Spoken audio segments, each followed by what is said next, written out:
I'm a beautiful disaster, a reckoning. You wonder how I got this way. You think I'm someone to be saved, someone to clean up and tame. Oh, some things never change, never change. You think I would look pretty on your arm once you cover up my bruises and battle scars, but it always ends the same. Can't bear the things I've had to face, got you crying on your knees in pain. Oh, some things never change, never change. You'll break your back to make me feel again, suffocate to make me breathe again, lose your mind from endless pain. Some things never change, never change. Redemption ever came. I stopped asking for forgiveness, cause you should know only fools tread where the angels fear to go, but you keep trying to get too close. Save myself by turning into stone, so save your judgment cause you just don't know. But some things never change, never change. They say I should feel guilty and change my ways, leaving crumpled bodies in my wake. Swear I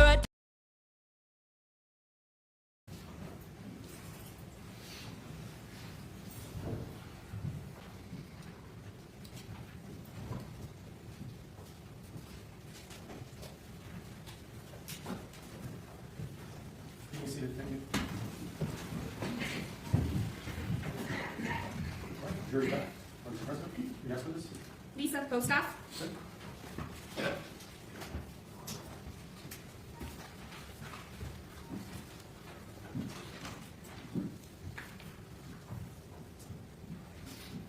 Good afternoon, ma'am. Can you come forward, please? I'll have you face my clerk and raise your right hand. Do you solemnly swear that the testimony about to give in this case will be the truth, the whole truth, and nothing but the truth, so help you God? Thank you. Thank you, ma'am. If you have a seat where you stand. And then I'll ask as best you can if you'll speak in the You're welcome to adjust it a little closer to you. Okay.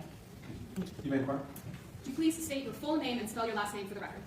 Lisa Marie Growett Bostaph, Growettetbostaph. How are you employed?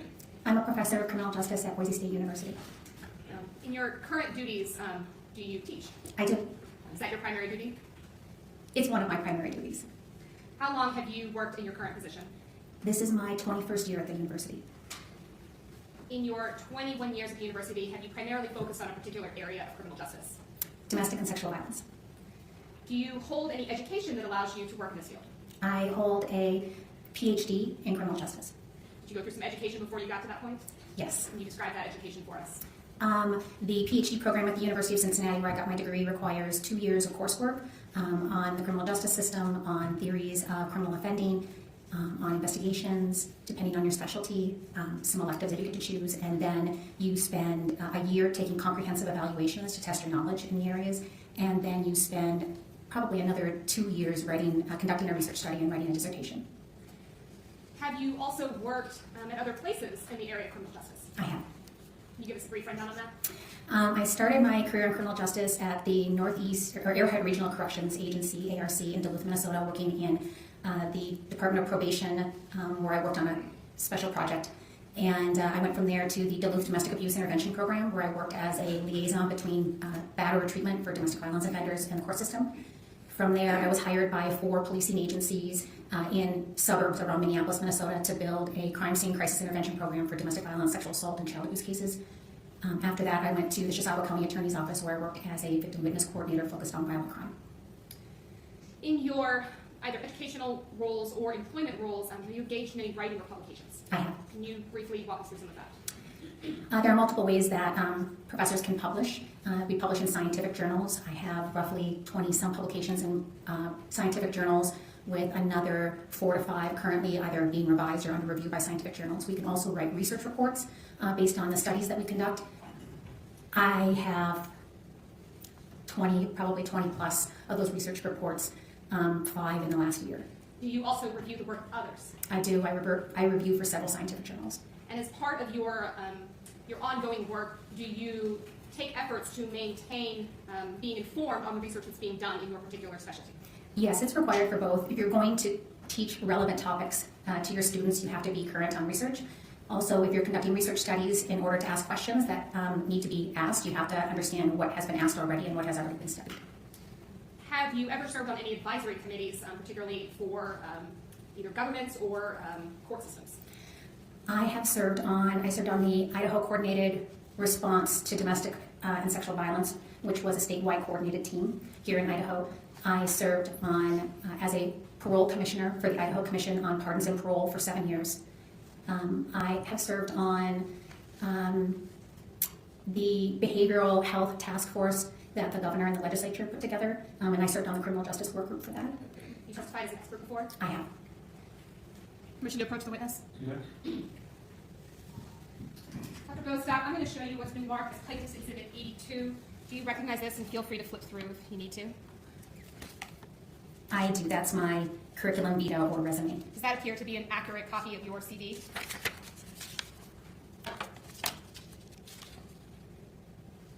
It's not the most recent copy. Have you actually done more work than what's just included on this?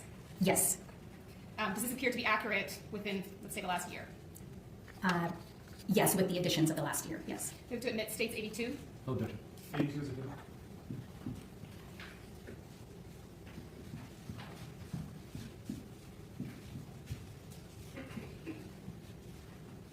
Dr. Bostock, are you familiar with an individual by the name of Kendy Howard? No. Are you familiar with an individual by the name of Daniel Howard? No. Have you reviewed any police reports or photographs associated with either Kendy Howard or Daniel Howard? No. Are you here today to testify as what's known as a blind expert? Yes. Through your training and experience, fair to say you're familiar generally with the concept of domestic violence. Yes. Can you kind of give us a broad definition of what domestic violence encompasses? Domestic violence generally encompasses the use of coercion, threats, intimidation, isolation, economic control, emotional abuse, in order to maintain power and control in a relationship of one person over another, usually with the threat of sexual or domestic violence, sexual or physical violence, I should say. Now, does that mean that domestic violence can encompass more than just physical violence? Yes. How so? Well, if I can have you think about a wheel, like Well, and why don't I show you a wheel? Would that be Okay, helpful yeah. in explaining your testimony to the jury? Sure. And is this something that you frequently utilize in either your teaching or your research? And I'll show it to you here in just a second. So this would be States 25A. Yes, that's the power and control wheel developed by the Duluth Domestic Abuse Intervention Program in Duluth, Minnesota in the middle 1990s. Is this widely accepted by other experts in your field? Yes. And is it utilized by you both in your training and in your research? Yes. Move to admit States 25A. Any objection?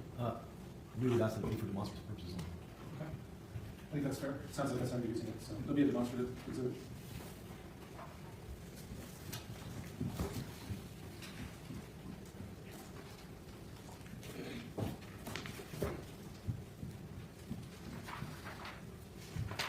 This will be, most likely it'll be a demonstrative exhibit. That means it won't go back and reconsider as part of the evidence. It'll be used in court for this witness to help explain the testimony.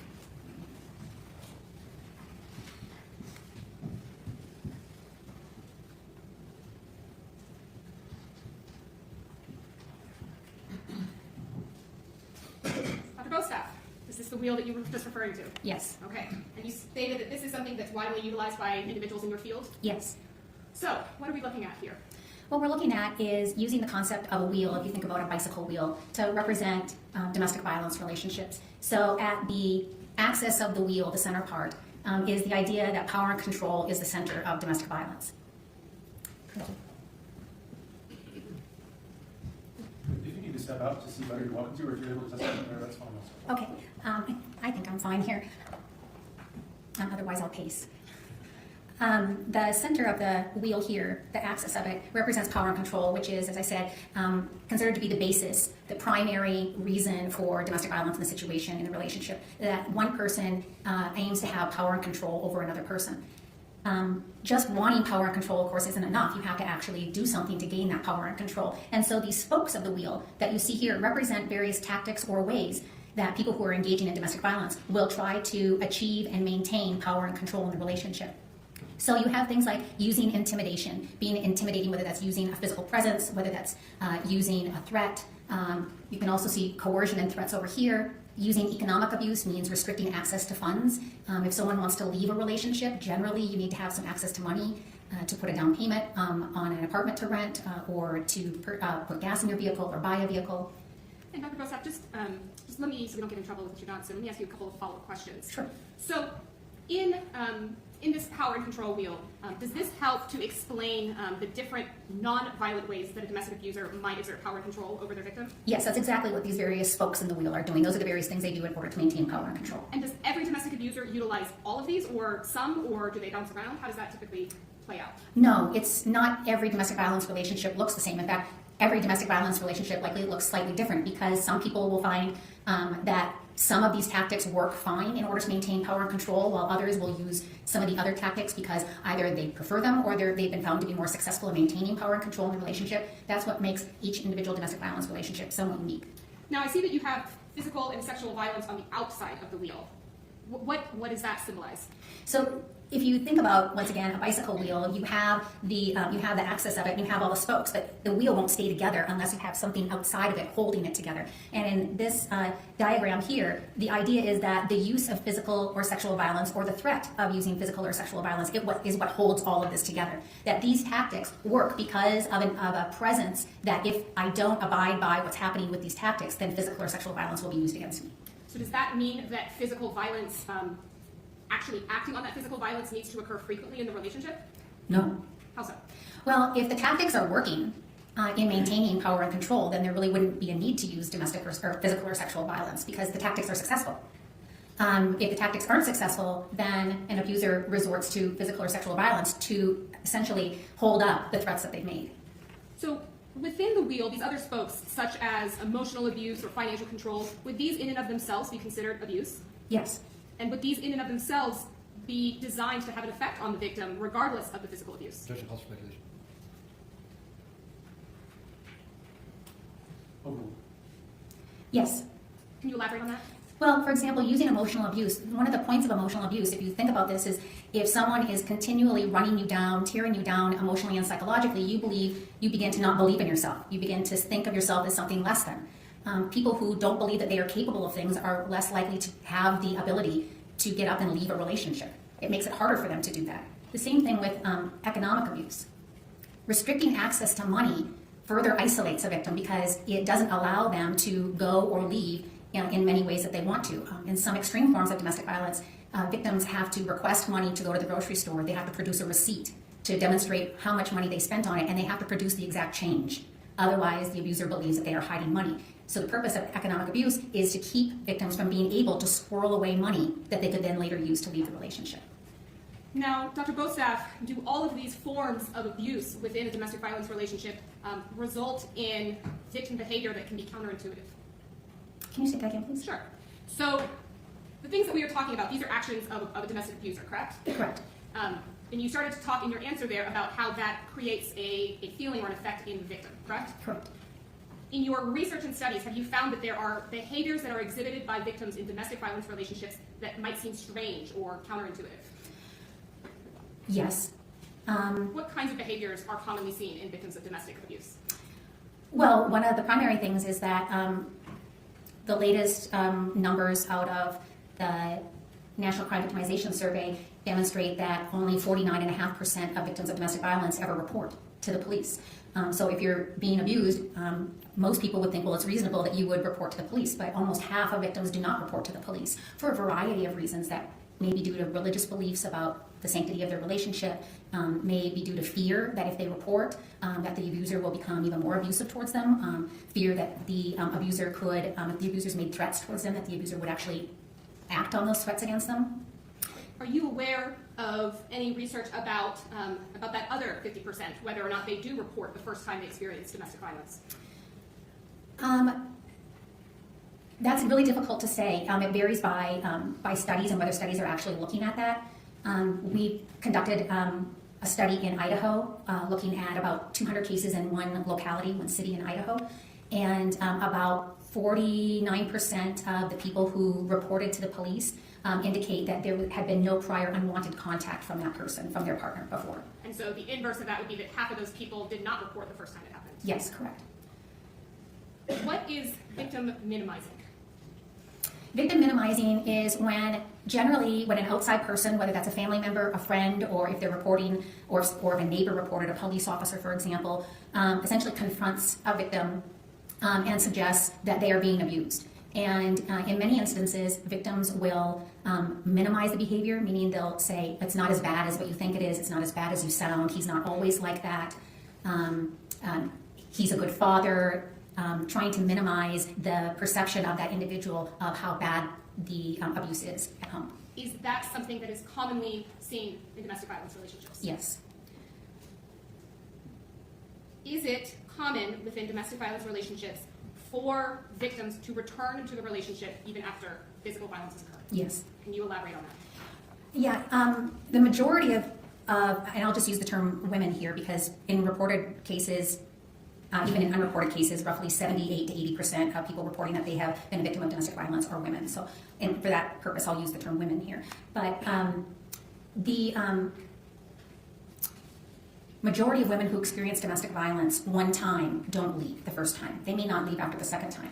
In fact, a majority of women will likely attempt to leave multiple times before they're actually successful at leaving the domestic violence relationship. What do you mean by attempt to leave? They may go and stay at a family member's house for the night. They may go stay with a girlfriend. They may actually get an order for protection, which is a civil court order that tells another person that they have to stay away from them. They may actually go as far as to do a formal separation from that person if they're legally married. They may even say they're ending the relationship. There are multiple ways that that separation can appear. So then why do they go back? For a number of reasons. A number of reasons that are very similar as to why they minimize. If they've experienced emotional abuse, their self-esteem has likely been really shattered. And so their ability to believe that they can live outside of that relationship by themselves takes a toll, and they begin to doubt themselves. Also, there are, as I said before, sometimes religious considerations. If they belong to a faith that doesn't support or accept divorce or separation, then they may feel as though their religious ties are really telling them to go back to the relationship. Other times, the threats and violence don't end. In fact, when a victim separates or attempts to separate from a relationship, the likelihood of further and significantly more dangerous levels of violence increase significantly after leaving the relationship, which is really counterintuitive to what most people would think, that once you get yourself out of that relationship, you're much safer, and that's actually really not the case for a period of time. So before we get a little bit farther into that topic, I wanted to ask you a little bit more about that dynamic of leaving the relationship. Is it ever common that the domestic abuser will return to some of these tactics or even positive tactics to try and get the victim to return to the relationship? Sure. When a victim separates, generally what's happened, right, is this victim is leaving this relationship where someone has really wanted to maintain power and control over that person, so that person's leaving. And the abuser says, okay, well, that's really not acceptable, so I need to get you to come back. And that can take various forms. It can take forms of using coercion and threats.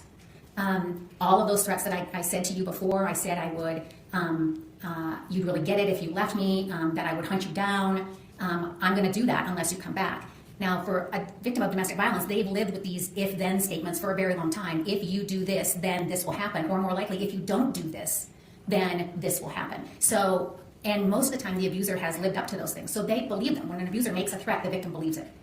So they can use coercion and threats to get the victim to come back, with the victim perceiving that if I'm in the relationship, at least I can see the land in front of me. I can see what every day is like. Maybe I can predict what he's going to be like. Maybe I can see if he's getting more angry, but I'm there. If I'm outside of the relationship, I don't know where he is. He could be anywhere. And so in that frame of mind, staying in the relationship actually makes sense for my safety. Now, the other side is there can be what's called a honeymoon period after a victim leaves, where an abuser will return to actions that he took when they were courting to get the victim to come back. Generally, these include promises of going to treatment, if alcohol or drugs are involved, promises of sobriety, promises that things will be better. This could entail sending gifts, sending flowers, having intermediaries go and plead his case on his behalf, friends or family who are in common. There are a number of ways that that can happen. And given what you stated about victims frequently going back, are these tactics often successful? Yes, because victims return quite frequently. How does the presence or absence of a victim's social support affect whether or not they're successful in leaving? It can affect it greatly. There are certainly victims who do leave without any social support, but most victims do require some social support, whether that's from friends or family, or whether it's from a local domestic violence advocacy organization. But they require something, generally a place to stay right away. If you don't have money for a hotel room, or you don't believe you're going to be safe in a hotel room, then you really need to stay with somebody at somebody's house, so that's social support. The longer that you are out, the more difficult it may become, and so you need people that are surrounding you who are supporting the decision that you've made. And that's not always the case, because there are times when, for a lot of the reasons that I mentioned, whether that's economic, whether it's children, whether it's religious-based, or whether it's the fact that this kind of behavior has been normalized in a family, it's not unheard of for family members to actually encourage a victim to go back to the relationship. So positive social support for that decision to leave is pretty crucial. Dr. Bostaff, when you have a victim who, for whatever reason, does not report that abuse to law enforcement, is it common to still see that victim take steps to document what happened? Yes. How so? Well, victims can do things like take photos with their own cell phone of injuries, record conversations. They may keep a diary, which is actually more common, I would say, than taking photos or recording things, but keeping a diary. They may have someone that outside of the relationship that they communicate with. It's certainly not unheard of for victims of domestic violence to make statements to a friend or a trusted family member to the effect of, if something happens to me, you need to look at X, Y, or Z. And so they may also get a safety deposit box at a bank and try to put copies of documents that they would need if they're going to leave there for safety. They may try and deposit money into a bank account, open a bank account that does not have their partner's name on it, so that they only have access to it, and try to siphon away some money to have a financial pocket of money for when they decide to leave. And so is it often common to see that victims have taken steps over a period of time to develop a really solid plan for leaving before they actually do it? No, it's not unheard of. I wouldn't say it's not unheard of. If anybody was to Google online what would be a best practice, or what should I do if I'm thinking about leaving, they certainly would see all of those steps available to them. If they had any contact with victim services, they would likely go through a safety planning exercise, which exactly does all of this, plans out how are you going to leave in the most safe fashion possible. And why is safety a concern? Because of the increased risk of violence once you leave that relationship, especially in the short period of time afterwards. Have you personally done research into the increase in the risk of violence after a victim leaves or attempts to leave a relationship? I have some white papers that discuss that topic. And did you participate in the development of something called IRAD? Yes. What is IRAD? IRAD is the Idaho Risk Assessment of Dangerousness. And just kind of briefly, what was it developed for, and who developed it? So the Idaho Coordinated Response to Domestic and Sexual Violence was a very large committee comprised of professionals in criminal justice, the healthcare field, victim services, who came together under a federal grant to look at what are some of the needed areas in the state for addressing domestic violence and sexual assault issues. And in the year preceding the creation of the committee, there had been a significant spike in domestic violence homicides in the state of Idaho. And so this group decided that having some sort of checklist assessment ability for police officers and ER nurses and victim advocates to assess the level of potential increased dangerousness, or even the potential for lethality in a domestic violence relationship, would be a tool that could help them intervene earlier to hopefully reduce the number of domestic violence homicides in the state. Would you approach? Yeah. Dr. Bostaff, I'm going to show you what's been marked as 25B. Do you recognize this? Yes. What do you recognize this to be? That is the Idaho Domestic Violence Supplement. Is this what you were just referring to? It is. And so you participated in the development of this? Yes. And it was supported by research within your field? Yes. Move to admit states 25B. Objection? Yes, Your Honor, may we approach? No.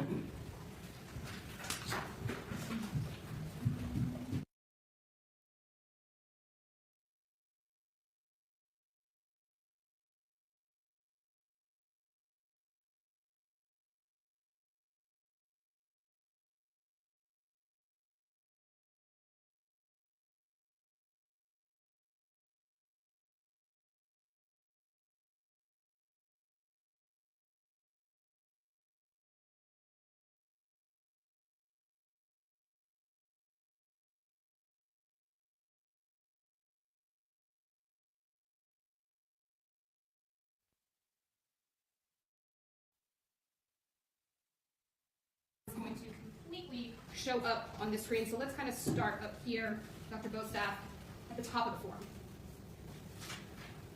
Now, you indicated that this is a form that was designed to be utilized by law enforcement, correct?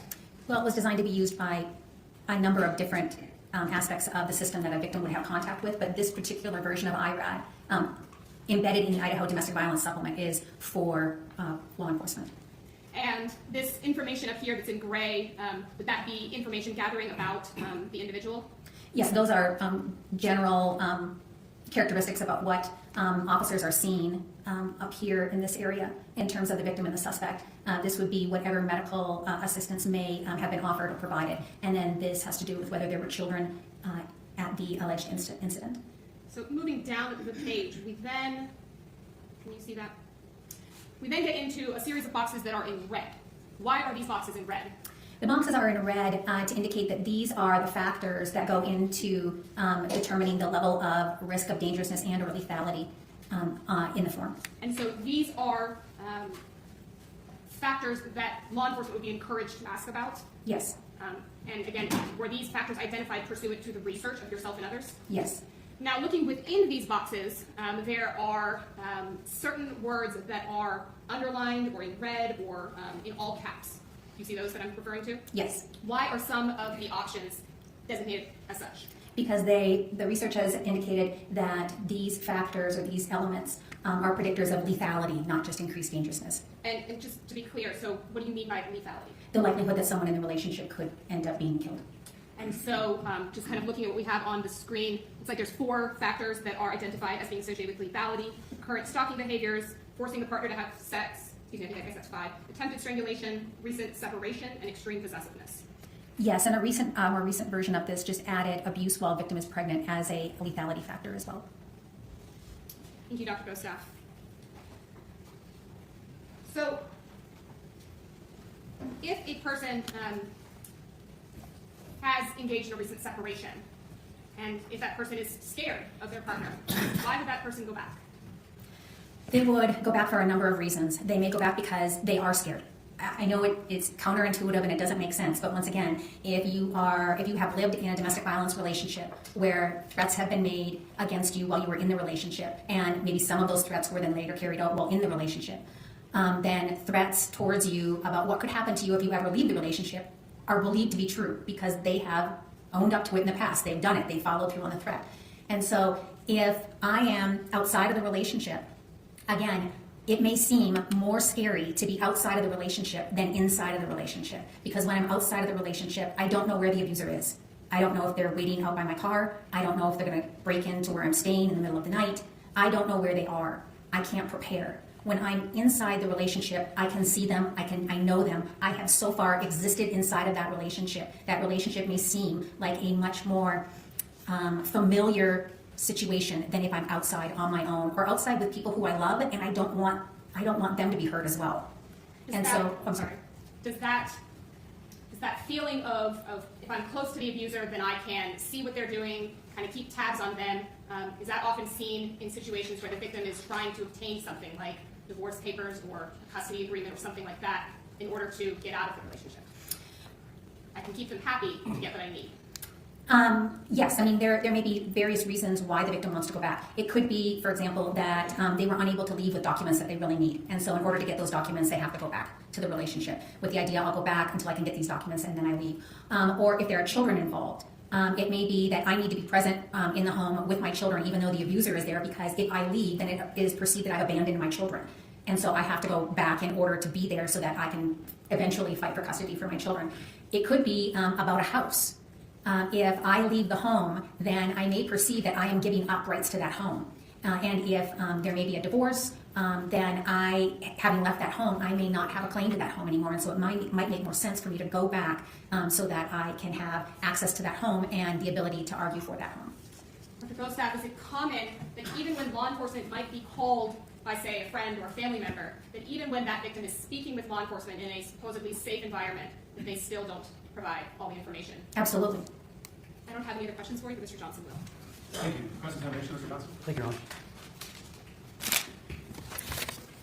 Good afternoon, Doctor. Good afternoon.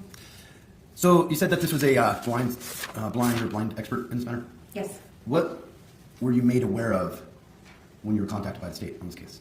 That there was a domestic violence, what they perceived to be a domestic violence homicide. Okay.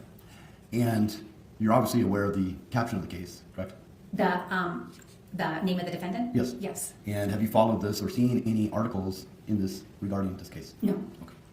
So going first to the, well, let me back up. That conversation you had with them, was that a lengthy conversation? No, in fact, it occurred via email, I believe. Okay.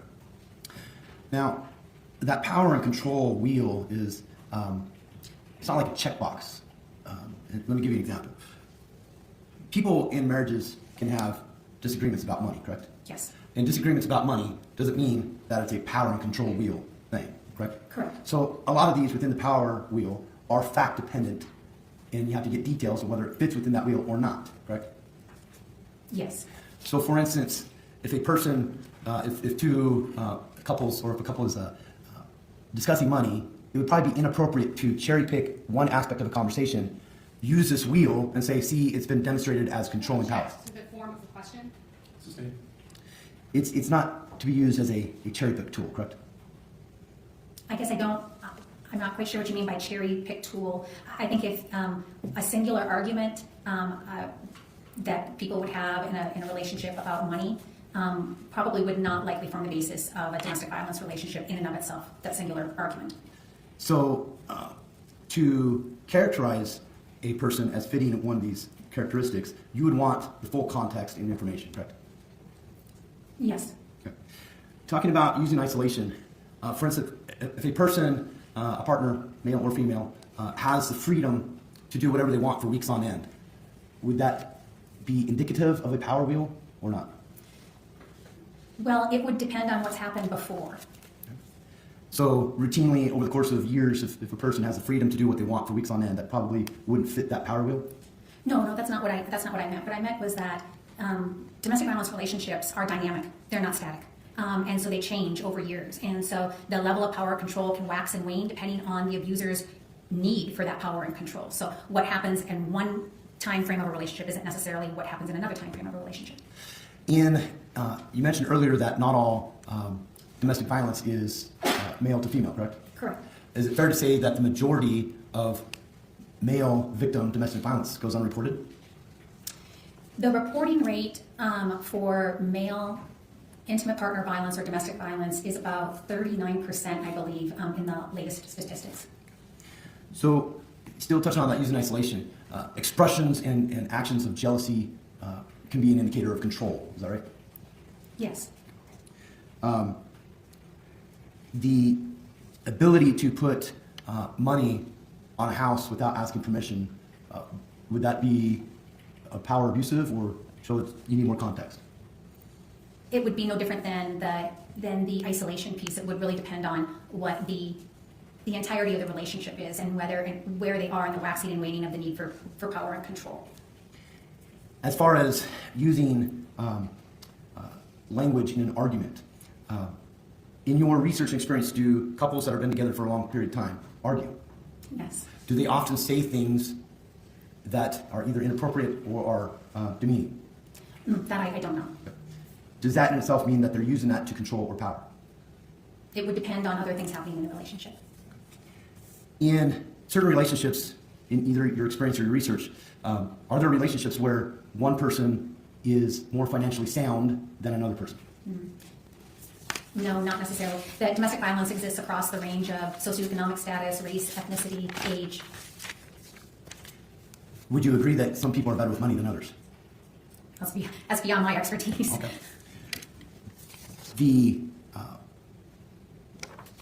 But hypothetically, if a person, the financial control has to do with having to get permission to make purchases, correct? Well, that's one example of economic abuse or economic control. It's not the only example, but that is an example I gave. Now, this power wheel, just to be clear, you're not a psychologist. I am not. This power wheel doesn't touch on whether a person is going through a midlife crisis or not. No. Okay. Now, can using or referring to untrue police reports, meaning making a false police report, could that be a form of power control? No, object to the form of the question. Any response, Mr. Johnson? I think the form is proper. I can rephrase if the court wishes. I'm sustaining the objection. If a person makes a false claim to either friends or family or law enforcement, could that be a form of power control? I guess it's difficult to say because of the increased likelihood of victims minimizing the abuse that they experience and the fear that they may have and acknowledging that abuse has occurred. Calling something false can be tricky. Okay. And given, obviously we don't want to put a specific case on it and have you say one thing's false or not, but can people using the legal system be a form of power control? Yes.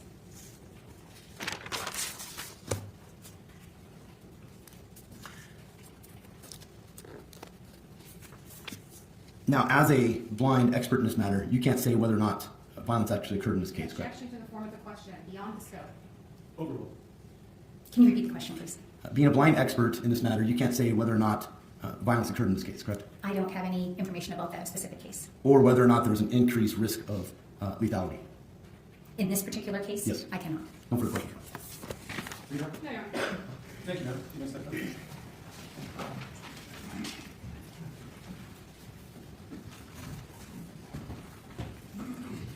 Next witness?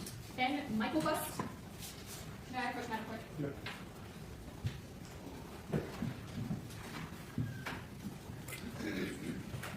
Deputy, sir, just step forward here.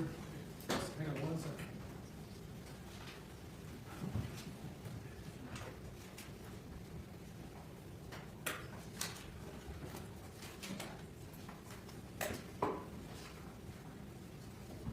Mark, if I could have you raise your right hand, please, for this one. Do you solemnly swear that the testimony you're about to give in this case will be the truth, the whole truth, and nothing but the truth, so help you God? I do.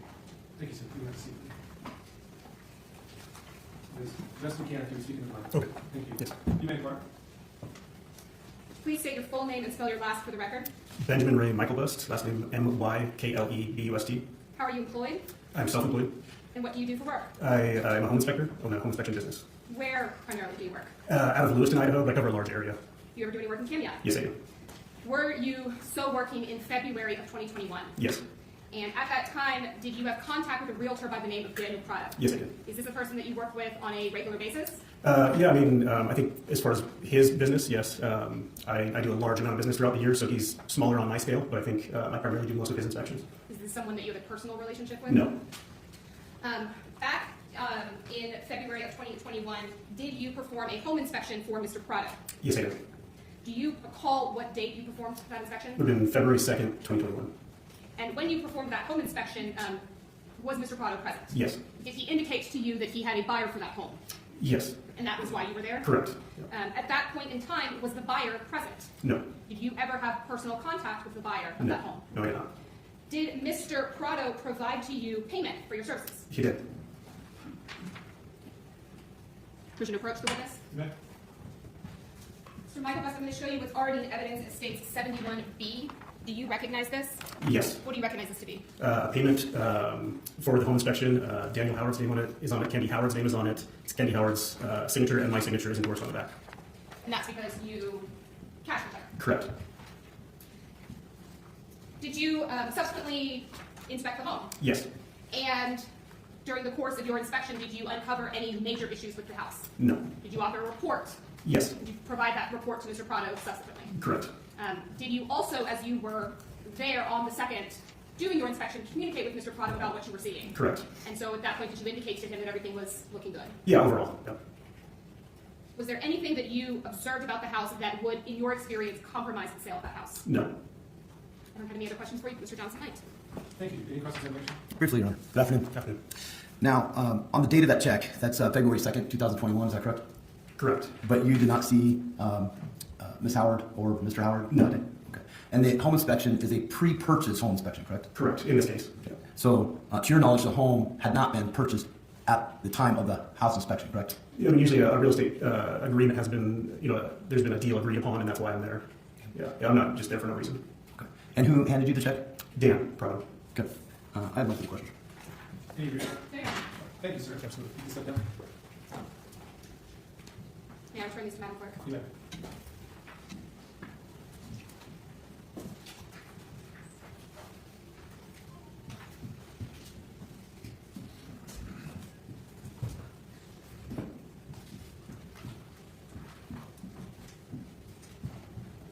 Next witness? Heather Swenson.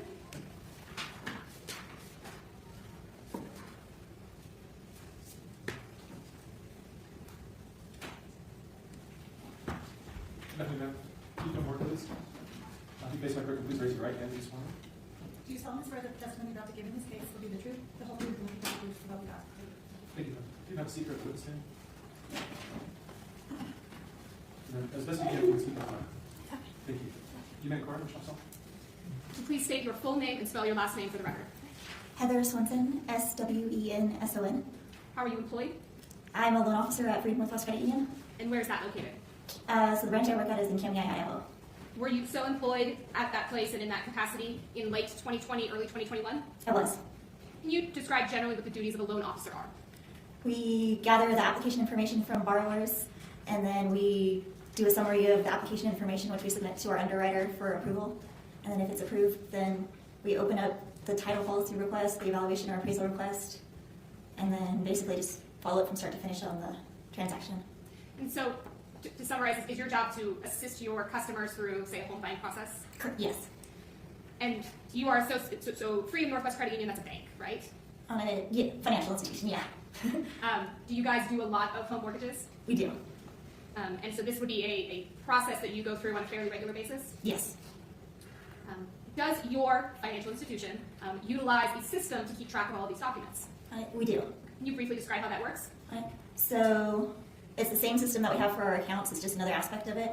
And you just input all the application information, and through that system you're able to generate documents and like all the documents necessary for the loan process. And are there quite a few documents necessary for that process? Yeah, so there's different stages of documentation that are required. So let's kind of break it down. So if a customer walks into your branch and says that they're interested in going through this process, what's sort of the first part? So going through the application information. Do you take their information? Questions about their life, their finances? Yes, so their personal information, address, birth date, social, and then their source of income, assets that they have, and then we do a credit check as well. And then, assuming that those things are provided to you, do you then move on to the next phase of the process? Yes. Okay, what's the next phase? So once I have all the information, then I do a summary of the information to my underwriter, and then if it's approved, and if the borrower decides to proceed or has their offer accepted, then we continue forward through like title company and valuation and such. And so at that point, generally has the customer identified a particular home that they're looking to purchase? At times. Sometimes. So if throughout this process, are there standardized forms that your bank or financial institution utilizes? Yeah, so there's a template that's used, and then it just through either the application or through manual like input and everything, it puts the personal information into that template. And are these kept in the regular course of business? Yeah. And are these checked by you and others for accuracy? On it, just by me for the. And as the papers are going back and forth, do you review them as part of your job? On it. So I review them before I send them out to the borrower, and then after the borrower is signed, then I look at them to make sure that they're all signed properly. And do you, as part of your position, work with local realtors in Kenya? I do. Is it common for local realtors to refer clients to you for a home equity loan? Yes. Do you know an individual by the name of Daniel Prado? I do. How do you know him? So he's a realtor. His office is like right next door to ours, and he refers clients to us occasionally when we have what they need for the transaction. Is this someone that you have a personal relationship with, or just know him through your business and professional? Just know him through the business. In January of 2021, did Daniel Prado refer a client to you by the name of Kendy Howard? He did. Did you meet with her? I did. Do you recall approximately what month she came in and met with you? I don't. I'd have to look at the application in it. Do you recall whether or not she already had a house in mind, or whether or not she was just kind of starting that process without a house in mind? She already had an accepted offer, if I remember correctly. And did you sit down with her and gather the personal information from her, as you just described? I did. So did she provide you her name, her address, financial information, asset information? Mm-hmm. And did she compile that information into the business documents that you previously described? So I put them into the system that we gather the application information into, and from there it feeds into the loan documents. So you don't fill the document itself out, you just input the information and the computer does the work? On it, correct, yeah. So for the application, it auto-fills that in for us. For some of the documents, like the credit score exception and that, we have some fields we have to do manually. And then you review it for accuracy? Correct. At the time that you met with her, did she make you aware that she was either considering or going through a divorce? She did. And based on her giving that information to you, did that cause concern for your financial institution? No. Is it something that you have dealt with previously? I have dealt with some members that had been recently divorced, not any that I can recall that were in the process of it at the time. Did you and Ms. Howard discuss changing closing dates or other ways that the bank could potentially accommodate her completion of divorce? We did not discuss it, no. Would her answer indicating that she was going through divorce prevent her from completing the loan paperwork and moving forward in that process? No. And so did you follow the process that you previously described to generate that paperwork? So the preliminary documents I had generated. Did you then submit that to your underwriter? No, so the documents I didn't have to submit, the application summary I had submitted and it was approved. Okay. Permission to approach. Okay, Ms. Swinson, I'm going to hand you a large pack of documents here. It's been marked as plaintiff's exhibit number 46. If you want to take a minute and just kind of flip through that, but do you recognize these documents?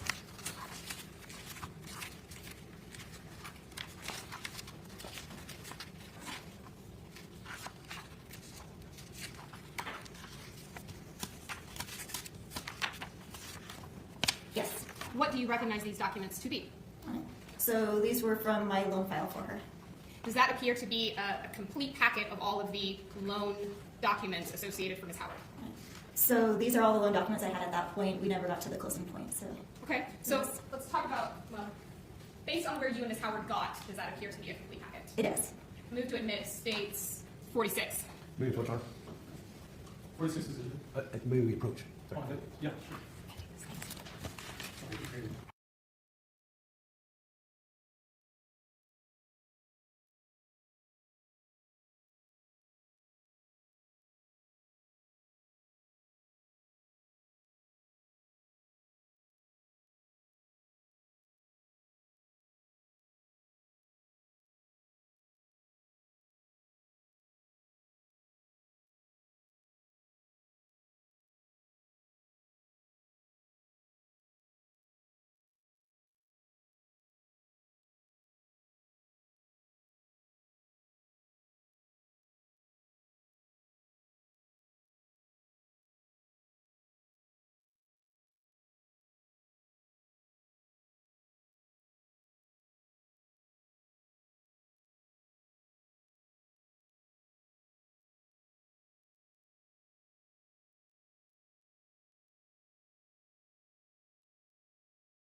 Outside of the objections you just stated, any other objections to exhibit? No, you are.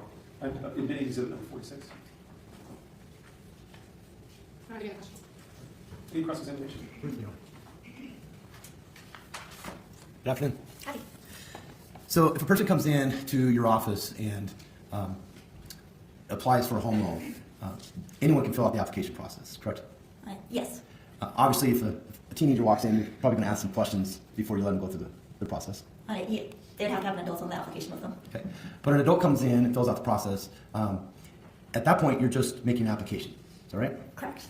And then once you're approved, you said that you would continue moving forward. Is that right? Yes. And so part of that would be income verification, job verification, etc. Is that right? Correct. Okay.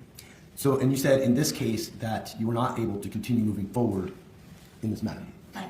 So I had started the title policy order, the evaluation was already done, and then I reached out to her to sign the preliminary documents, and I was never able to get in touch with her. Okay. Now, you would expect, you're familiar with, counsel asked you briefly about marriages and buying property, right? Mm-hmm. And obviously you're probably familiar with what's required if someone's still married and buying a separate residence, right? Correct. Oftentimes, if they want to buy that as their separate property, they would need, for instance, a quitclaim deed Yeah. or a release of some sort. Correct. And if they are buying that with their own proceeds, you would want to have verification of actual income from a current employer, correct? That is correct. And you had not gotten to the point of verifying whether or not Ms. Howard had employment in Kootenai, correct? So part of the preliminary documents is the request for proof of income. Okay. So And you had not received that yet? I have not. Okay. And when did you send that request for preliminary information? So I called her on a few occasions and I wasn't able to get in touch with her, so. Okay. I have no further questions. Any remark? No, Your Honor, thank you. Thank you, ma'am. You're welcome. Sit down. Next. Yeah.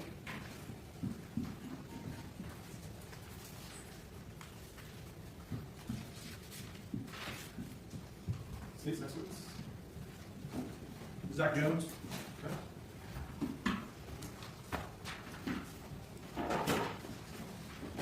Good afternoon, sir. You could come forward, please. If you would face my clerk, raise your right hand, please. For me. Do you solemnly swear that the testimony about to give in this case will be the truth, the whole truth, and nothing but the truth, so help you God? Thank you, sir. You got to see the witness stand there.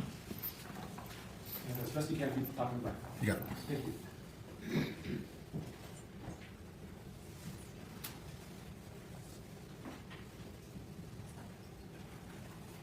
You may inquire when you're ready.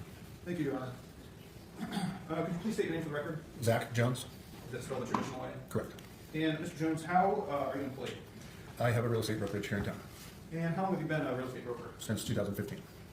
And as a real estate broker, do you ever participate or conduct in something that's called a valuation? Absolutely. And could you describe to the jury what a valuation is, and why somebody would want one? Evaluation of property, just to know what their home might be worth on the open market, to know how many or how much money they can make if they're looking to sell or make some sort of move in the real estate world. So if somebody wants the evaluation of their property, how do you go about doing that? I pull recent comparable homes sold within the last 6 months, much like an appraisal, and we look at square footage, beds and baths, land, outbuildings, etc., and try to find what market value would be. Okay. So do you ever meet with the person or go to their property and look at what they have? Quite often, yes. Okay. And then you said you compare that with what's currently on the market? Or has sold within the last 6 months, yes. Okay. And then at the end of it, you come up with a number of what you think their house might be worth on the market? Correct. Okay. And how long does a process like this take? I can usually do it within a day or two. Okay. Yeah. And are you familiar with a Dan and Kendy Howard? Yes. And did you deal with a Kendy Howard through the course of your employment while conducting evaluation? Yes. And do you remember when that was? Not the exact date. Was it in January of 2021? Yeah. Okay. And did you know Kendy Howard before this? Yes. And about how long had you known Kendy already? Quite a few years. They're family friends of our family. Did you know Dan Howard as well? Yes. For the same duration of time? Correct. Okay. And how did you know Dan and Kendy Howard? How well? How did you get to know Oh, them? from family friends, boating, stuff like that. 4-H. My stepbrother paid for them every year to raise for 4-H. Okay. And so in January, Kendy reached out to you for evaluation? Yes. Okay. Do you recall why she reached out to you for evaluation? She wanted to know how much her home was worth and the value of a couple lots in Spirit Lake as well, and then just to see what her portion would be if she were to pursue a divorce. Okay. And how were you speaking with Kendy during this time period? Most everything was via Facebook Messenger. Okay. And have you had a chance to review those Facebook Messenger texts at some point? Yes. Okay. If you saw them again, would you recognize them? Absolutely. May I approach, Your Honor? You may. Mr. Jones, I'm showing you what's been marked as Plaintiff's Exhibit 43. If you take a moment and just look at that.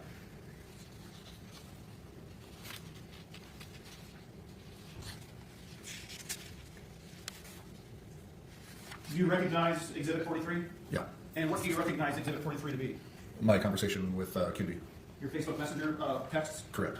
Okay. And just so the record's clear, I showed you a 3-page document, but the page numbers are 2, 4, and 6. Do these appear to be accurate representations of your messaging, Kendy Howard? Yes. Your Honor, I move to admit Plaintiff's 43 at this time. Any objection? Yes, Your Honor, may we approach?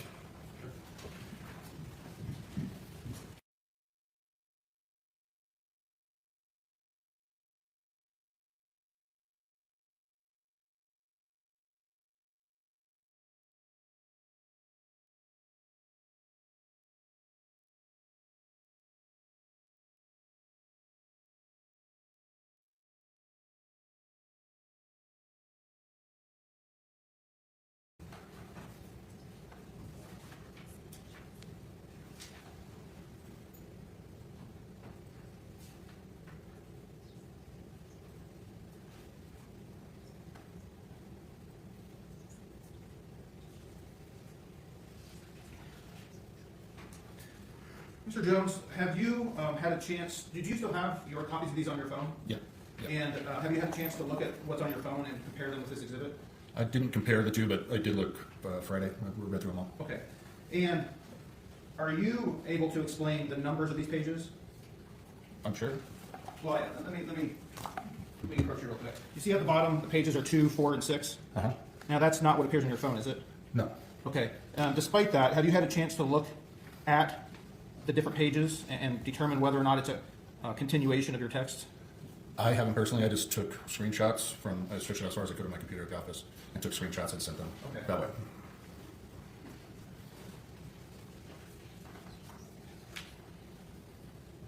Mr. Jones, did you have a chance to read this in its entirety when I presented it to you earlier?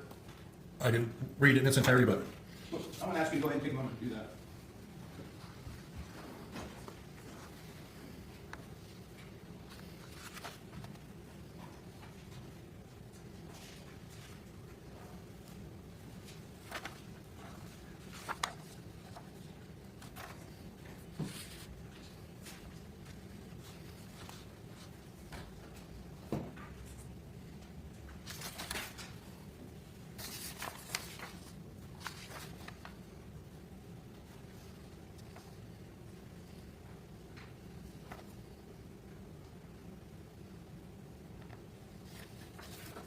So what you're reading there today, does that appear to be complete? yes, for the most part it does. So when you say for the most part, what do you mean? Well, like on page 6, there's a blue line that's looks like a message, but it's cut in half there. Oh, you mean like at the bottom? Yeah. So there might have been something before and after? Yeah. Okay, but between those 3 pages, does that appear to be Yes, complete? absolutely, yes. Your Honor, this time I move to admit this exhibit. Commissioner Boyd, briefly. Hang on just for a second. So, Mr. Johnson asked me questions about. Go ahead.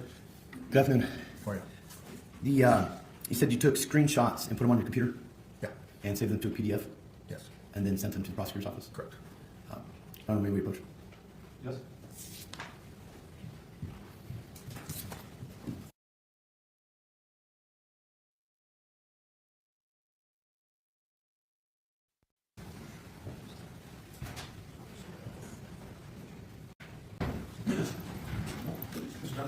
Thank you, Your Honor. Just briefly, Your Honor, as to this exhibit, we have on the record that it's not original. It's not a download from a phone. Office of Law Enforcement has downloaded 100% of Ms. Howard's phone, over 40,000 pages. And here we have already, well, there's a foundational issue on whether or not these are actually messages sent. Law enforcement has her phone. They've laid the background from Ms. Marhofer on how that extraction came about. At this point, to allow this document in, I think would be improper. So we'd object on to foundation and the best evidence ruling on it. Thank you, Your Honor. As a representation, Mr. Jones took screenshots, 3 screenshots of his phone and emailed them to the detective. The first page, again, this exhibit starts with page 2. The first page was the email, like here are the screenshots you asked for. For whatever reason, a blank page appeared between each of the 3 screenshots. So page 1 is the email, page 2, 4, and 6 are the screenshots, and again, for whatever reason, page 3 and 5 was just a blank screen in the PDF. Now, of course, this witness can't explain that because he's not the detective, but what this witness did is explain that however these are numbered, these are a continuous message. He was able to confirm that on the stand.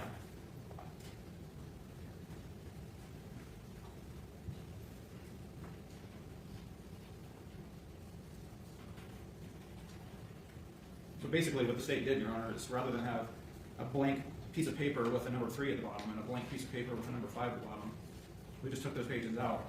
So we have a 3-page exhibit rather than a 5-page exhibit with 2 blank pages. So, and again, this witness testified that these 3 pages represent a continuous message from Kendy Howard and him. Okay. Mr. Johnson?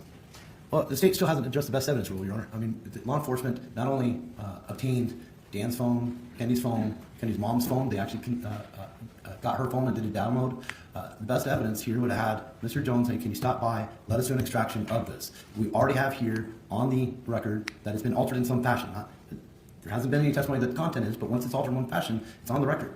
The best evidence would be either obtaining it from Ms. Howard's phone or having done an extract of Mr. Jones' phone. And so it's concerning, particularly with the statements comedic statements that are referred to in a case like this that we did have subject to 12 motions, that the foundation has not been laid. Had this come in through the digital download of Ms. Howard's phone, we wouldn't have an objection. There would be no basis for an objection. May I respond, Your Honor? I don't think the defense understands what best evidence means. Of course, when people are texting or messaging, there's going to be 2 copies of the same thing. Just because the same thing exists on somebody else's phone doesn't mean when we pull it from the other person's phone, it's not best evidence. This witness took screenshots of his own phone and emailed them to detectives. Copies are included in the definition of best evidence. This is the best evidence. This witness testified that he looked at his phone on Friday, read what's on his phone, he read what's on this exhibit today. They're the same thing, and these pages are a continuation, even though they're numbered differently. Just to clarify, Your Honor, not to get personal with counsel, but the testimony is not that these were screenshots. The testimony is that they were put into the computer, changed to a PDF, and then emailed. That is not best evidence. Best evidence is either a digital extraction from Ms. Howard's phone or digital extraction from Mr. Jones's phone, not an edited screen capture with the possibility of any edits and then emailed to a detective and then submitted at a trial in this case.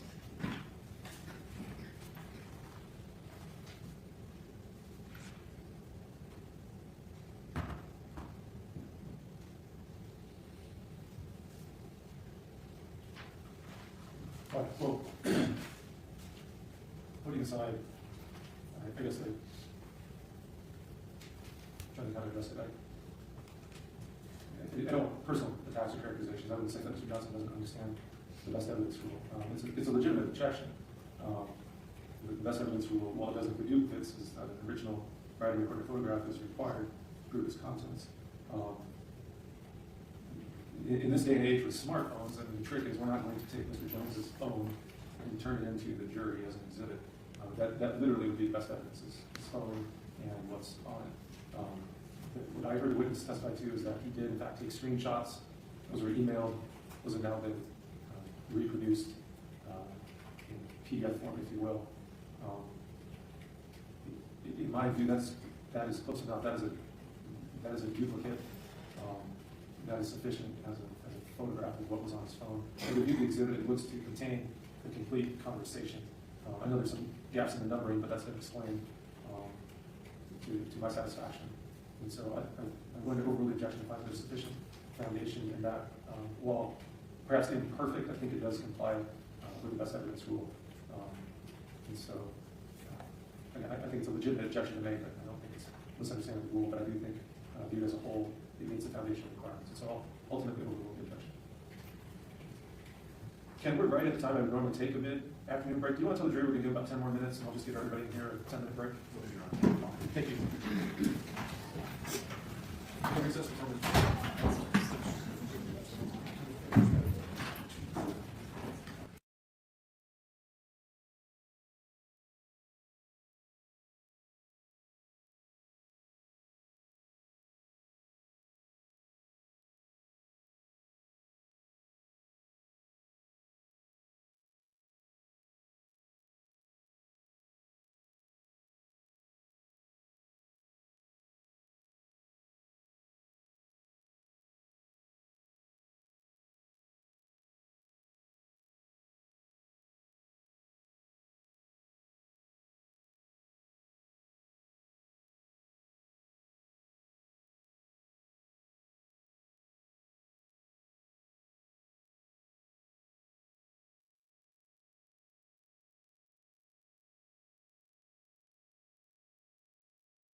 Be seated, thank you.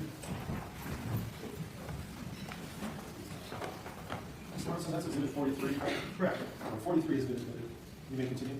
Thank you. Your Honor, may I publish 43 to the jury? You may.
I have no more questions for this witness at this time. Thank you. Cross-examination, Mr. Johnson? Briefly, Your Honor, thank you. Go ahead. So, Mr. Jones, how well did you know Ms. Howard? I would say pretty well. Pleasant, jovial person? Yes. Like to joke around? Yes. Now, you did an interview with a detective in Coeur d'Alene on February 16th, about a week and change after her passing. A phone call. Yeah.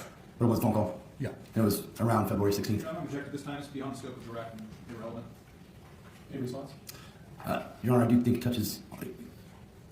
Who may approach? Go ahead.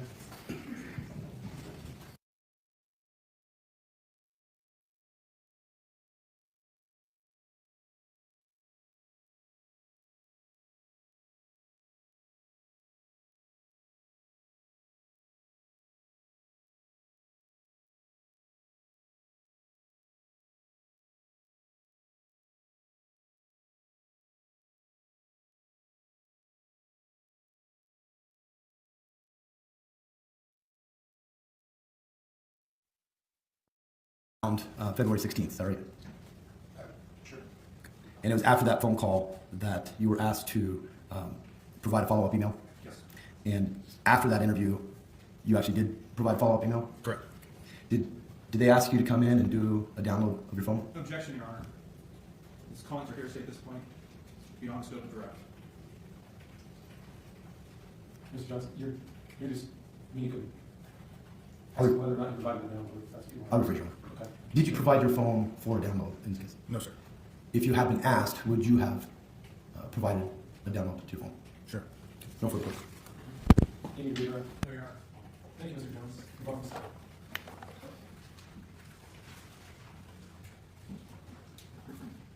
Melina Labor. Melina Labor.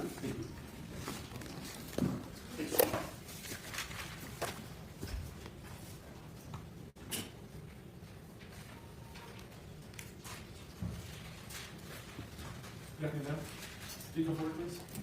Have you step forward, please raise your right hand and face my clerk, please. Do you solemnly swear that the testimony you're about to give in this case will be the truth, the whole truth, and nothing but the truth, so help you God? I do. Thank you, ma'am. If you'd have a seat, I would stand. And as best you can, I'll ask you to speak to the microphone. Okay. Thank you. You may begin. Thank you, Judge. Ma'am, can you say your whole name and spell both your first and last names? Melina Christine Labor. It's MALLINALABOR. Back in January and February of 2021, where did you work? Owsley Plastic Surgery. And what sort of business was that? They did surgical, cosmetic, elective surgeries for the breast, body, and face. What was your job there? I was the front office receptionist.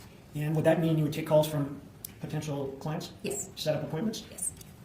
Walk them through what they needed to do in order to get in to see the doctor? Yes. Back on January 28th of 2021, in the morning hours, did you take a call from Kendy Howard? Yes. What was that in regards to? It's for a consultation for abdominoplasty and breast augmentation. Which is what? It's a mommy makeover. Okay. Did you set up an appointment for Kendy Howard? Yes. Do you remember the dates, or would you need something to refresh your memory in that regard? I would need the, I know it's the following month, but I don't know the exact dates off the top of my Okay. head. Let me show you what's been marked as Exhibit 47. It's 3 pages statement. Take a moment and flip through those and tell me if you're right.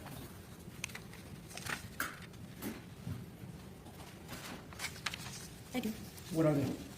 They're our patient portal platform. It does all of our scheduling and holds all of the patient's records. So is that sort of information that gets generated at the time that you get the information? Yes. Is that sort of information that's kept in the basic general course of business for that particular business? Yes. And is that something that you generated when you were an employee there? Yes. Okay. Is that an accurate set of documents in terms of Exhibit 47, setting forth the consultation date that Kendy Howard made? Yes. Okay. In order to, well, move to Exhibit 47. Any objection? 47 is good. In order to get a consultation with the doctor, is there a process that a new patient has to go through?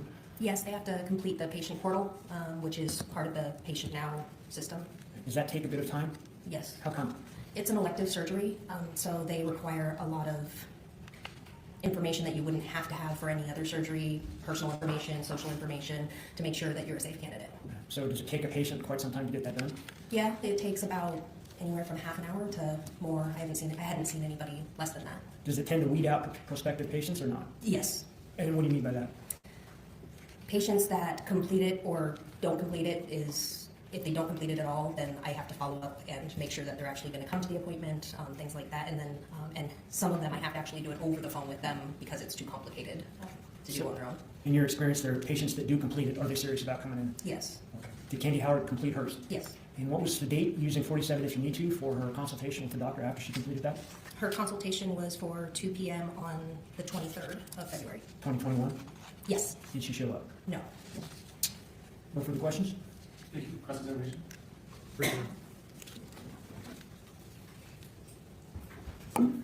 Do people who go through the initial consultation ever fail to follow through with the procedure? They choose not to go through, yes. Okay, no further questions, Ron. Thank you. I'm going to step back.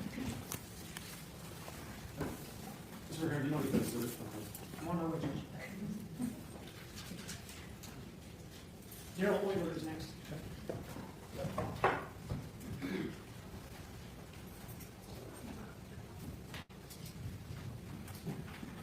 Good afternoon, sir. Good afternoon. Please come forward, face my clerk, and raise your right hand, please. Do you solemnly swear that the testimony you're about to give in this case will be the truth, the whole truth, and nothing but the truth, so help you God? I do. Well, I'm going to seek that witness stand, and then, as best as you can, please speak into the microphone. Yes, sir. You may inquire, Mr. Rivera. Thank you, Judge. Can you say your whole name and spell your last? Yes, it's Daryl Oyler, O-Y-L-E-R. What did you used to do? I was detective. Well, my last full-time job was a detective for the Kootenai County Sheriff's Office. Can you summarize your law enforcement career for us? I spent about 25 years here in Kootenai County working for state and county agencies, the vast majority of it with the county, last 15 years as a detective doing crimes against people. And were you also a detective sergeant towards the tail end of your career? Yes, sir. And how long did you do that for? As a sergeant or as a... Detective sergeant. Detective sergeant. 3 years. Okay. Can you summarize your duties back then? At the time, I was supervising a unit. It was a sexually based crimes special victims unit is what we were tailored to do. Crimes against children. Okay. How long have you been retired? It's going on 3 years this summer. Okay. So back in February of 2021, were you the person that was assigned to the case involving Kendy Howard and Dan Howard? Yes. And did you work that particular case until you ended up retiring? Yes.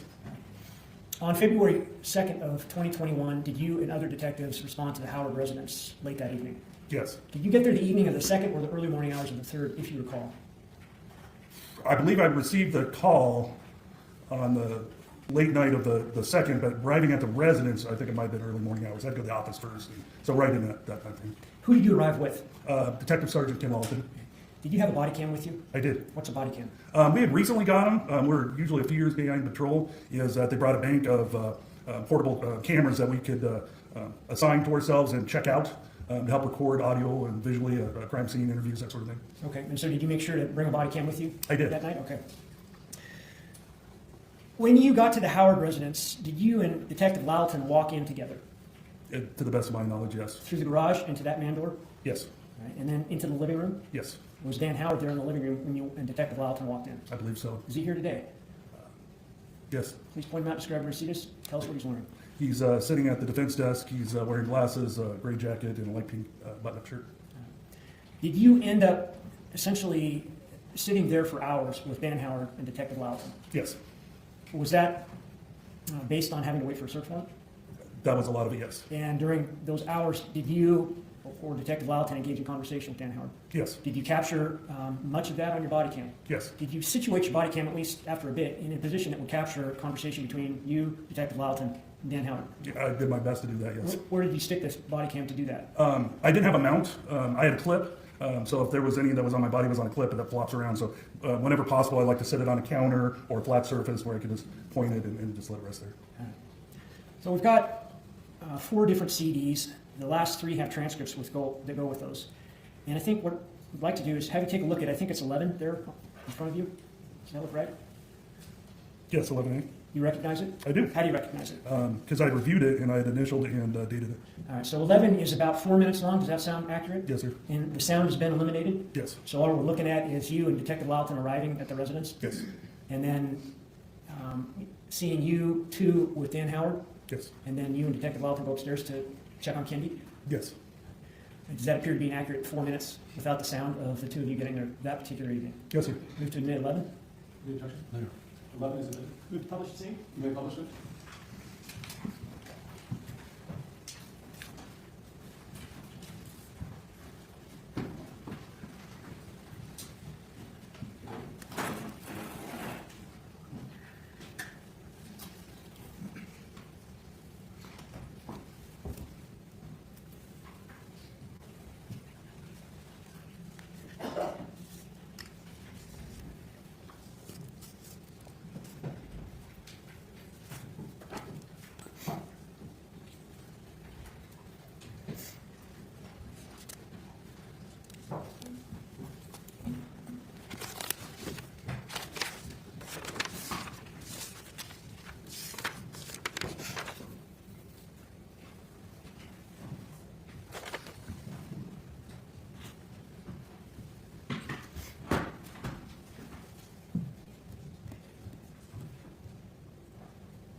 Okay, so on the desk in front of you, you've got what's been marked as 12A, 13A, 14A, 12B, 13B, 14B, right? Yes, sir. You recognize those 6 exhibits. I do. What do you recognize 6A, 6B to be?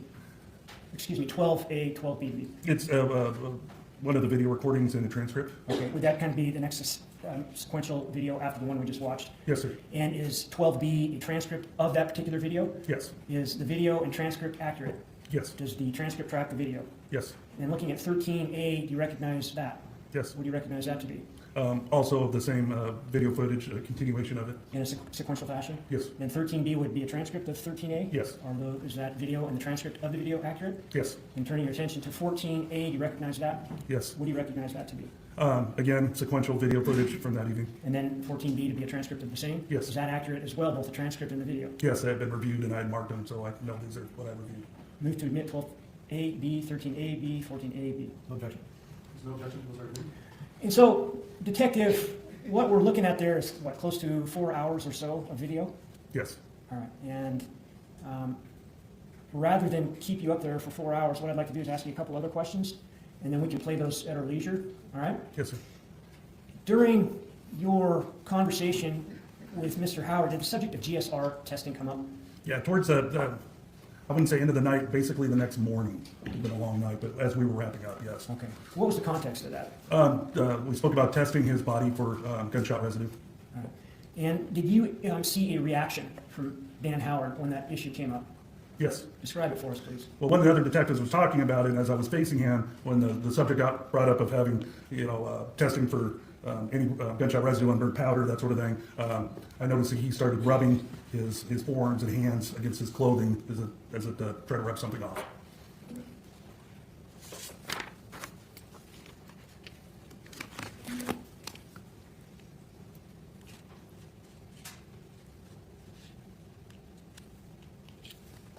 No further questions. How do we approach on her?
Okay, so the issue that we were discussing at the bench is, Mr. Johnson, you would like to cross-examine the detective after these interesting plays, is that correct? Well, it's a twofold thing, Your Honor. Yes, I think it's more appropriate to, if the state intends on publishing it, should publish at this time, like they've done every other witness, to release or have cross certainly the contents, all the contents of those videos, which are, and just for the court's record, I've been provided everything in discovery. That's not a question. But the exhibits are not always equal to what's in the discovery. And in the exhibit folder that I received, I just received an email copy of the transcripts of these videos. I'm obviously very familiar with them, but as far as cutoff times and all that, it does change. If I ask a question that's not within what they just presented as part of the exhibit, I don't know. But certainly anything in those transcripts are subject to recross, or it's subject to cross, and it's within the scope of direct. And so I anticipate counsel objecting to questions because it's outside the scope of their cross, and that would be improper. So the cross-examination of this will be very lengthy on a 4 hours worth of video. The cross and the scope of that cross is very lengthy. And so what I'm trying to prevent is turning over the witness and then a bunch of objections for outside the scope. I think it's proper to publish. My suggestion was, I don't feel it's necessary for a retired detective Euler to sit here for the 4 hours while publishing. Certainly we can get through a chunk of it for the rest of the afternoon, and we can have him back for cross-examination mid-morning or whatever, if the state doesn't want to publish the rest of them or what they want to publish them. Okay. Your response, Mr. Attorney? Well, first of all, Judge, the transcripts of the videos are the same transcripts that were used at grand jury. They're the same transcripts that were discovered back on January 26, 2024 in a pleading entitled Notice of Filing Plaintiff's Redacted Audio Video Trials. So there's no issue here about whether or not these transcripts are the same transcripts that Mr. Johnson has. He's been put on notice what we're going to use via this pleading, via the grand jury, and so that shouldn't be an issue. He should know what his cross-examination is right now because he's had access to those transcripts and the videos, so we shouldn't have to wait until this witness is 4 hours have elapsed while these videos are played. This is the state's case in chief. It's not the defense. They don't have the ability to orchestrate the events and how they unfold in our case in chief. I think there's no reason for this witness, who is from out of town and had to drive up here today, to stick around until 4 hours of these videos have been played.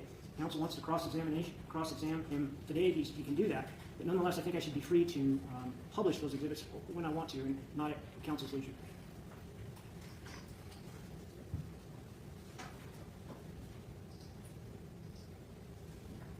Okay, so I guess what I want to clarify is, so you're not intending to limit the scope of cross-examination by not publishing the videos yet?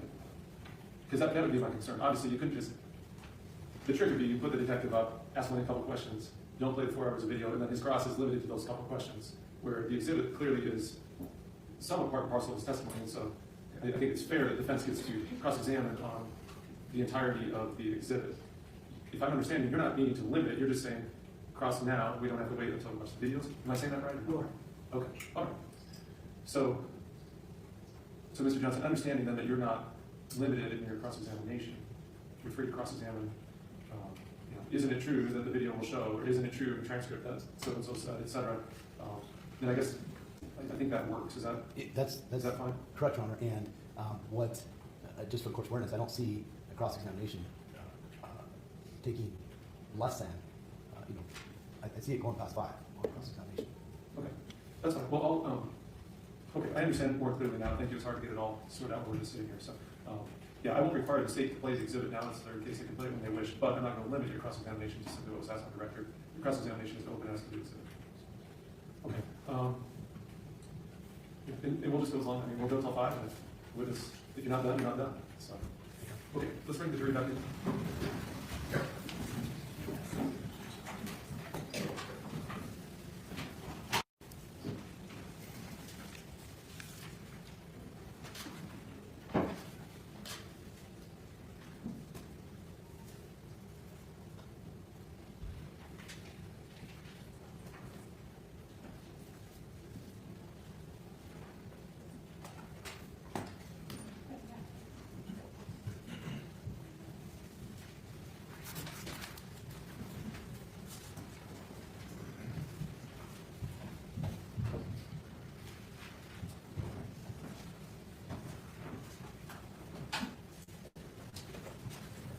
Thank you.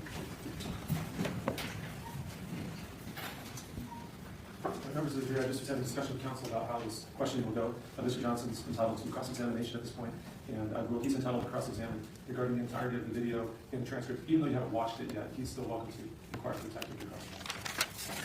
You may inquire, Mr. Johnson. Good afternoon. Good afternoon, counsel. You're currently retired? Yes, sir. Do you prefer to be called Mr. Willard or Detective Willard? Whatever's convenient for you. So, Detective, when you first arrived, you and Detective Loughton arrived in the same vehicle, separate vehicles? I believe we rode in Sergeant Lawton's vehicle. Okay. Prior to your arrival, or as you're arriving, you had a meeting with other officers?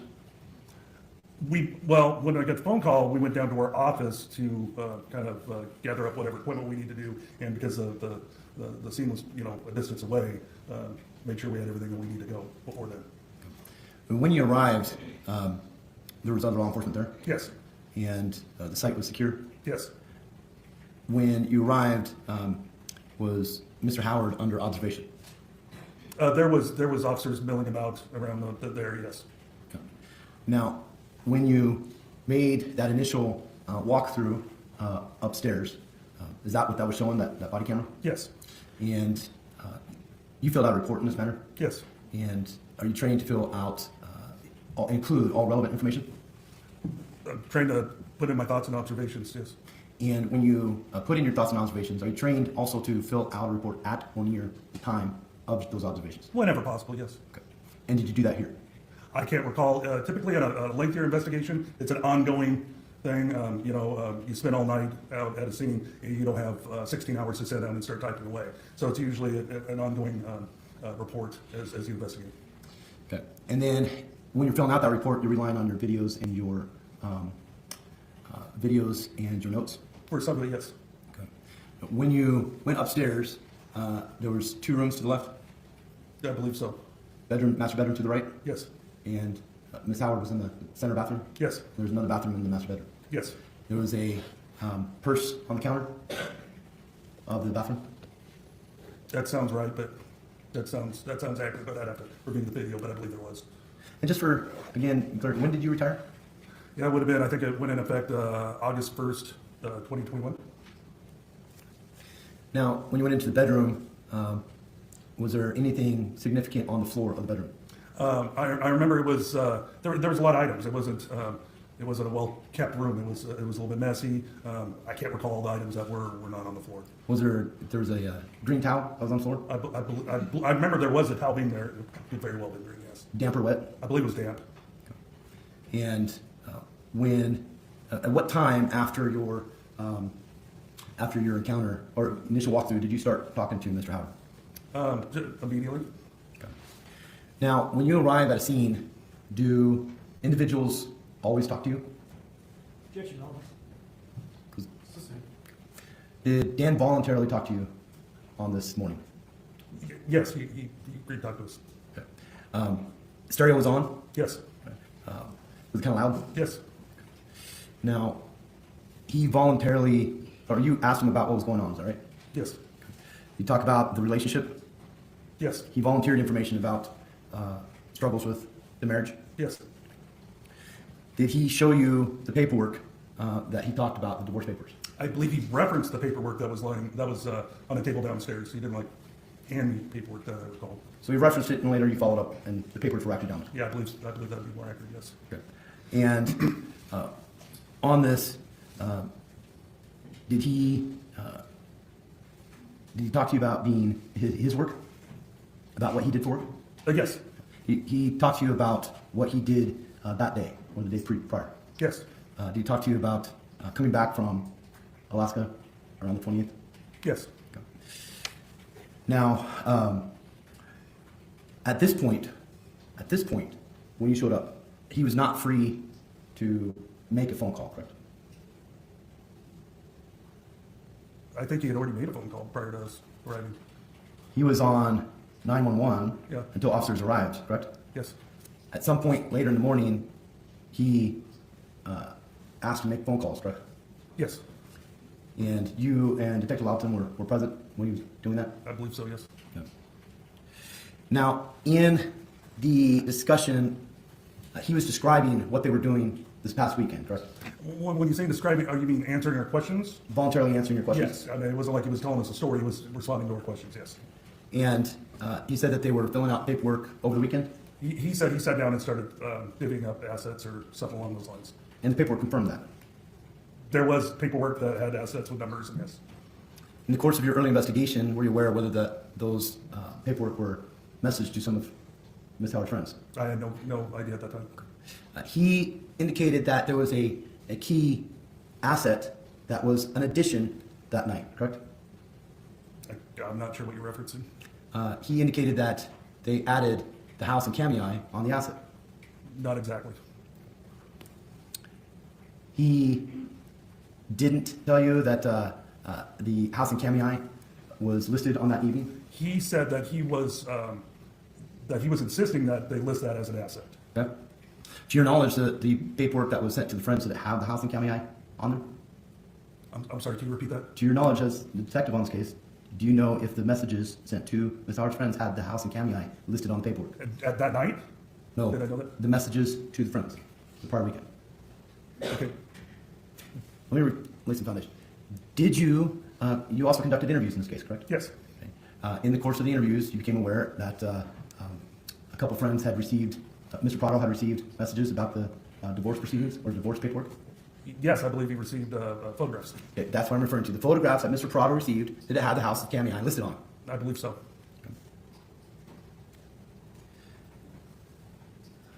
Did he express that she was upset that night about putting the house of Kootenai listed on there? Yes. Now, during the phone calls, Mr. Howard made several phone calls, correct? Yes. Do you know who all he called? I know he called his son Wyatt. I believe he called his father. I believe he called his stepdaughter. And do you know whether he called Mr. Wilkinson? Mr. Wilkinson. Ms. Howard's father? Oh, yeah, I believe so, yes. Now, he volunteered, when asked, he gave you information about all the firearms he had? Yes. He told you guys that he had taken a shower about 7:30 that evening? That sounds about right, yes. And he had mentioned that he was on night shifts in Alaska? I believe so. Okay. So taking a shower at 7:30 didn't seem abnormal? Objection, relevance as to this witness's opinion about whether that normal or not. Goes to the GSR questions, Your Honor. I'm sorry? Goes to the GSR questions, Your Honor. Right, but whether or not he thinks a shower at 7:30 is abnormal is irrelevant.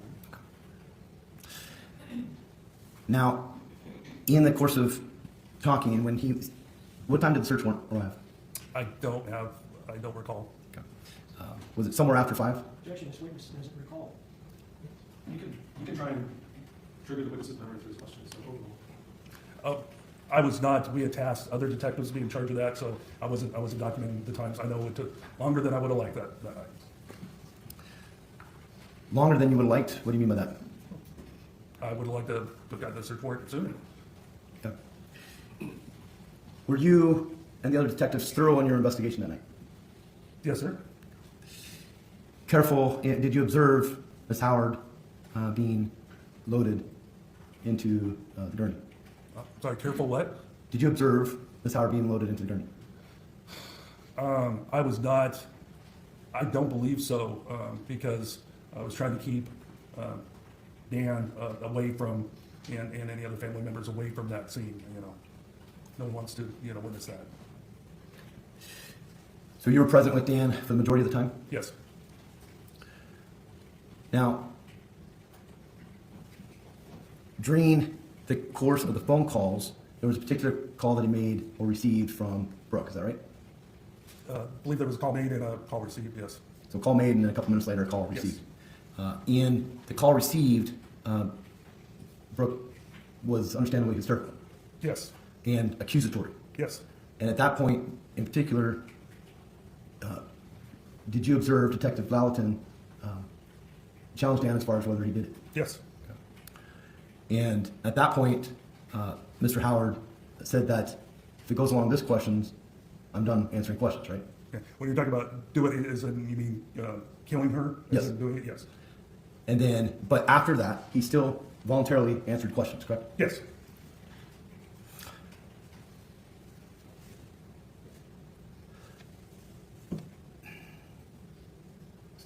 Your Honor, may I have a moment? You bet.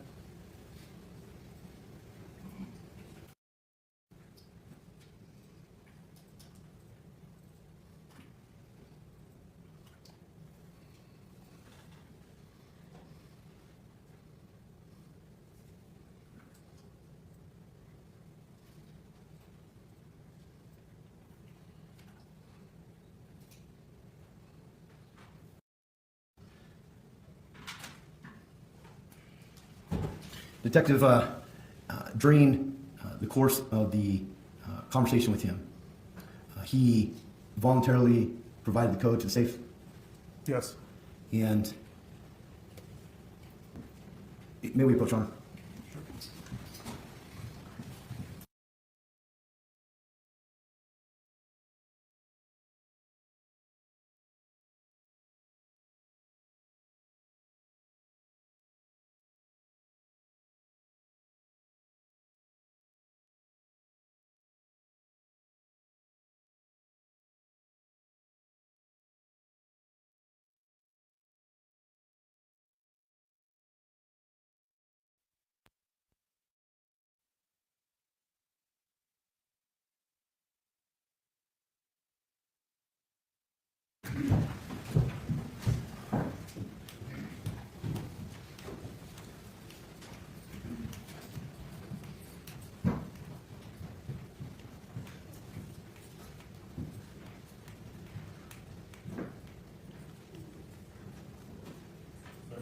Something you need to visit about in chambers?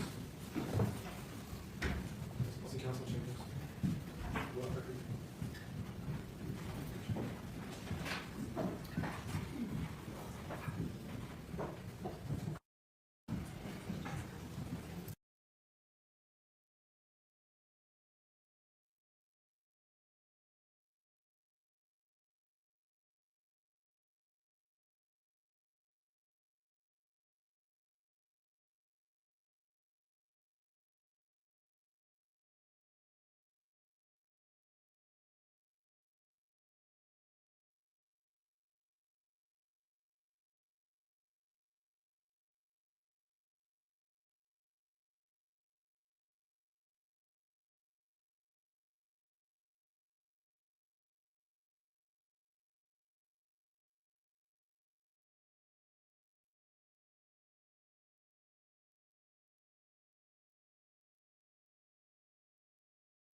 He was cooperative with you.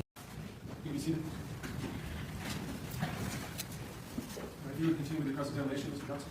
Thank you, Your Detective Euler, we're talking about conversations you had with Mr. Howard. He was cooperative with you during the course of that morning. Yes, I would say so. Now, isn't it true that the GSR test was the last thing conducted before clearing the scene? I recall it being at the very end. Was it the very last? Likely, but I don't. I remember, being towards the end, if not the end. That was around 9:30ish in the morning. That sounds about right. I have no further questions. Thank you. Thank you, Thank you, sir. You may step down. You're getting close to 5, Mr. Mayor. How do you want to proceed? Well, I wanted to play the first of Mr. Euler's videos, but it's about an hour long, Judge, the first one, so I'll leave it up to you whether you want to start it and stop it or start it up sometime tomorrow. Do you have a preference? We get about 10 minutes in? Sure. I guess I can tackle. Well, let's play 10 minutes of it if you think that's appropriate, Mr. Mayor. Or is it going to break it up pretty bad? I think if we played it all at once, it might be more complete, but it's up to you, Judge. I appreciate the deference, but that makes sense as well. So why don't we just break for the day? We'll keep the video together so we see it in one sitting. That actually makes more sense. So we'll break for the day. Look forward to seeing you back at tomorrow morning at 9 o'clock. Thank you all. I'll remind you not to discuss the case among yourselves or with anyone else. Inform the committee as to its merits. Thank you. In recess.